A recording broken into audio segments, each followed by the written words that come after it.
It's been a while since I played Red Dead Redemption 2, so I booted it back up and realised it hadn't even been a full fucking year. Charles Smith is a character from RDR2. He's a bit like that guy at work who does his job very well, but he hates socialising, especially when it's compulsory to make an appearance at the company's annual Christmas party. But he has to deal with twats asking what his problem is, but can only muster the courage to do so whilst fucking rat-arsed. Aside from that, his weapons are baffling at times. It's like he decided that combat is too easy and decided to nerf himself to stay vaguely amused, like a smile forced out by professional obligation. He uses weapons none of the other gang members use, especially when there's an invention that shoots metallic tic-tacs. So what if it's possible for me to only use the weapons Charles Smith uses to complete the campaign? Can you complete Red Dead Redemption 2 using the Charles Smith loadout? To make things clear, I am only using the weapons Charles Smith uses, so no, I'm not including that revolver he holds at one time. So the weapons include a bow, sawed-off shotgun, hunting knife, and your mum's favourite on a swinging Saturday night, fists. And let's just say that this idea was more difficult than assembling IKEA furniture using only vibes and regret. I went on a ride with Dutch to locate the plan he lost 7 years ago, bumped into Micah, same way you stick a cocktail stick underneath your toenail and bump your toe into the kitchen skirting board. Found a house, found some Irish gang members, told them sweet potato was better, and a gunfight broke out, like a sneeze that refuses to wait in line. Since I had no access to the weapons I needed, I simply pulled up a chair, sat on my ass, and let Micah and Dutch handle the enemies like getting your older brothers to beat up the school bullies for you. Micah died, which failed the mission for some reason, like shitting on a piece of paper for an art exam, calling it art, and the teacher disagreeing. Next attempt, I completely forgot I had my knife on me the whole time, and could introduce the bad guys to my business proposition of turning them into human colanders. Saw a bad guy escape into the storm, but I gave up because I was so slow that pneumonia would have caught up to the bastard before I ever could. Went into a barn, got taken from behind whilst Dutch watched like a browser history on private mode. Nicked a horse, Micah harassed a woman, and after burning down her house that left only ashes of her fondest memories, well, most of them anyway, we saved her. We got back, Lenny almost shot us, Dutch complains he's tired, Micah starts being racist, and I went to sleep. Next morning, I awakened from my grotto, only to be told by Abigail that I have to go find John. So I grabbed Javier, who gave me my first proper firearm I could use in this playthrough, and we went to find John. We found John, looking like he escaped a close encounter with Freddy Krueger, or the furry community. We picked him up, carried him through the mountains, which from a player's perspective highlights Arthur's relationship with John, hauling a sack of stones up a mountain with no summit. We got spotted by some wolves, and with an injured John on my shoulder, it felt like I was rewarding them for good behaviour. I asked the wolves to come up close as I wanted to show them what a rimmed, straight-walled ammunition case holding gunpowder, a primer, and metal projectiles looks like. Made it back down the mountain with no help from the wolves, who obviously got lost on their way to the Jungle Book set. We dropped him off, and he immediately gets abused by Abigail like he just arrived home after an all-nighter at the local pub. Spoke to Pearson, he bitched about not having any food after sending Bill and Lenny, Bill hoping the deer don't hear his big fat ass roaming around, and Lenny thinking he could read a book to the deers hoping they will drift off into a very indefinite sleep, whilst reinforcing the complete fabrication of how the story of Bambi would come around. Charles came round, told us both to shut up, and gave me a bow. At least my number of firearms has increased to 2, of which it unknowingly would be the weapon I would be most reliant on, like a British farmer and the weather. Found some deer, lined up my first shot with the bow, and fucked it up.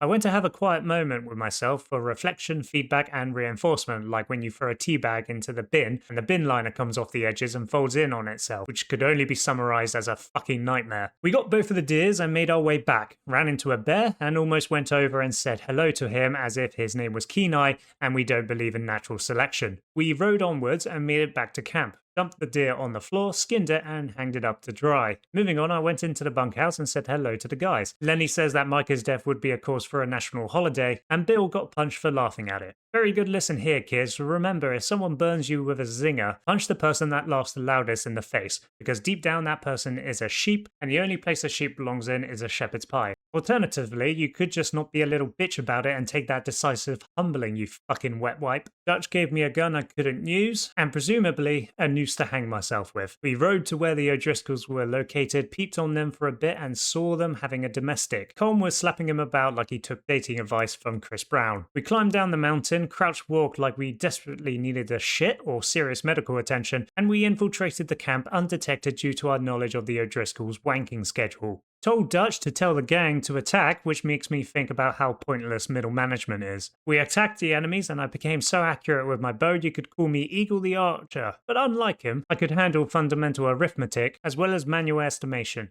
I kept firing my arrows with tremendous accuracy, until we advanced on them like the Ardennes. Even though I almost shot Micah in the testicles, I found my sawed-off shotgun to be extremely useful. I was enjoying it so much that I wanted to tackle someone to the ground, turn them over, and perform a magic trick with their head. On our way back to camp, we found the guy who was on the receiving end of that one The Prodigy song. See if you can figure out which one. I used my lasso to catch him like a claw machine, finally giving me a prize, and rode back to camp. Threw him on the ground like a freshly caught fish, and let Dutch begin his mind games with what is essentially our horse in human form. The next morning, the three musketeers had a little mothers' meeting about the train robbery. At least Hosea is piping up about not doing it, since after a crippling massacre that's led to 2 members going AWOL, 2 in the ground, 1 has a hand that looks like a fried chicken, 1 is mourning the loss of pretty much everything in her life, and 1 is on death's door due to him losing a fight to an animal that takes group projects very fucking seriously. We rode down the mountain range through the snow and arrived at the train track. I went and said hello to Bill, who's rigging the track. I asked if I could help him, like a 5-year-old asking to help load the dishwasher. Attached the detonator, left Bill to it, and went to join the others as we awaited the long metal thing of joy. The train arrived, and Bill kept pumping the detonator like he was desperately trying to prove something to his father. Due to this fuck-up, Lenny, Javier, and I ran after the train and knew that with the power of 3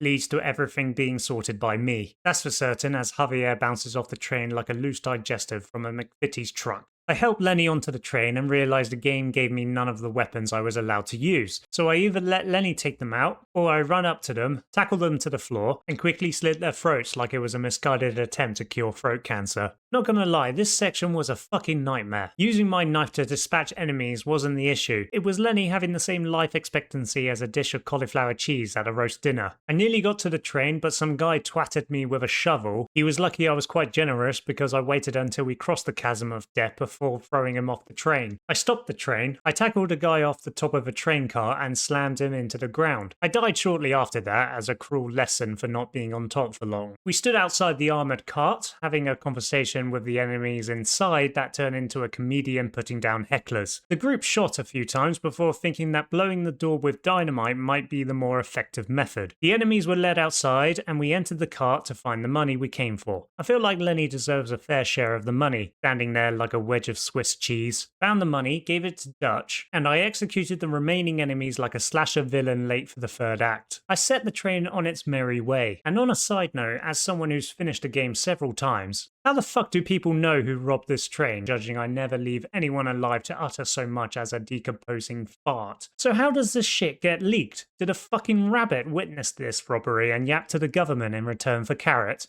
Oh wait, no, it was Colm. Yeah, Colm told them, didn't he? Yeah, that's probably what happened.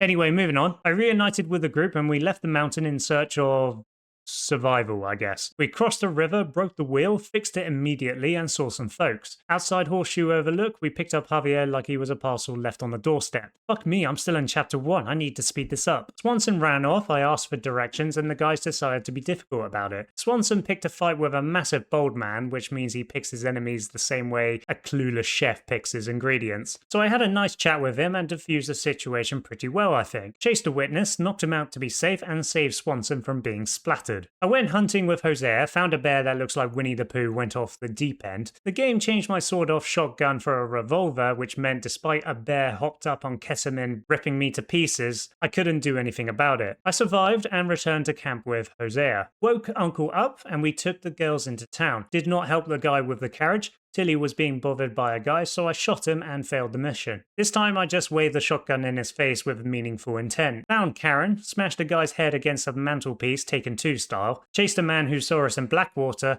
and I kindly helped him down the cliff. Met with Charles and Javier, insulted some prozzies, started a bar fight, got thrown out a window, kicked the big guy in the nuts, and pounded him into the ground as if I was digging to China using his face. Dutch and Trelawney arrived explaining that Sean is alive and we have to go find him. Got ambushed on the way home, spoke to Strauss, collected all the debts, despite a tree branch smacking me in the face like I didn't do the washing up. Interrogated Kieran, and he led us to the O'Driscoll's camp. Got into an argument with Bill on the way there, which I didn't know was an option. We arrived at the camp, took out the sentries that were looking into the camp rather than outwards, because yep, that makes sense. We cleared the camp and walked up to the cabin, got shoved over, and Kieran saved my life. I searched the cabin, couldn't find Colm, and I went back to threatening Kieran. The others went back to camp and I searched the rest of the cabin. Met up with Hosea to rob a house, cleaned it out, got to the wagons, sat there for an eternity because Hosea doesn't know the sense of urgency. I drove it out and I immediately crashed it into a tree. Regardless, we dropped it off to Seamus and rode back with Hosea. Lenny returned, we started drinking, smashed a guy's face into a bar,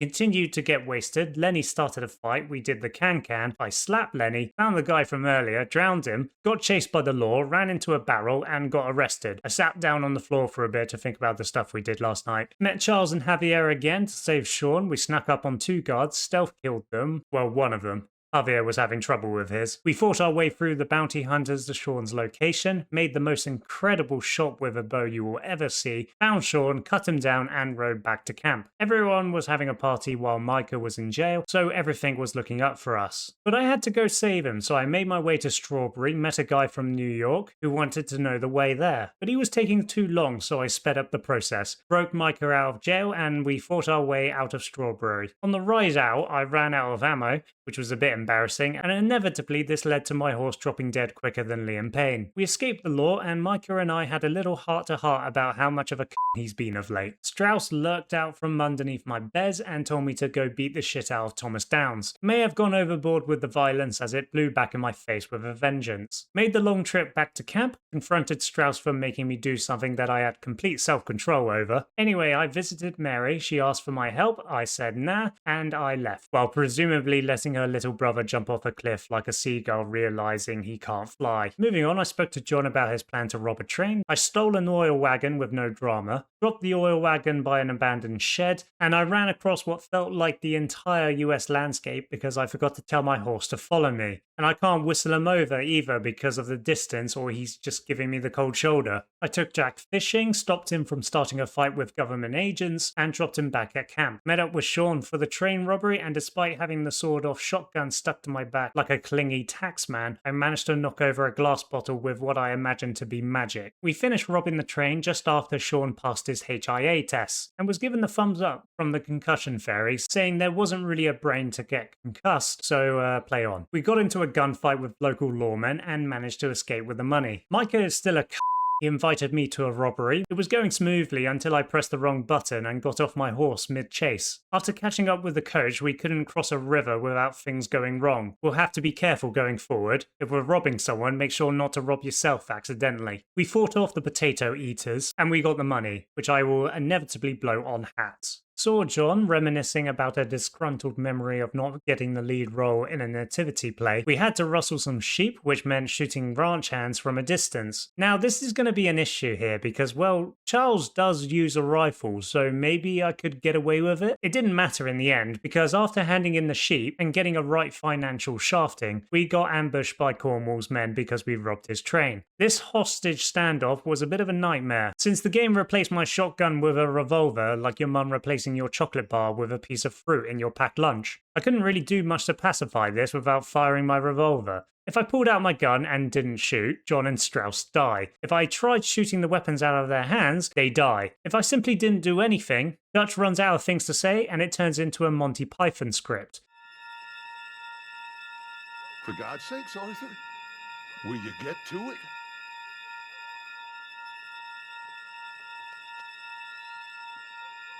Shoot somebody, will you?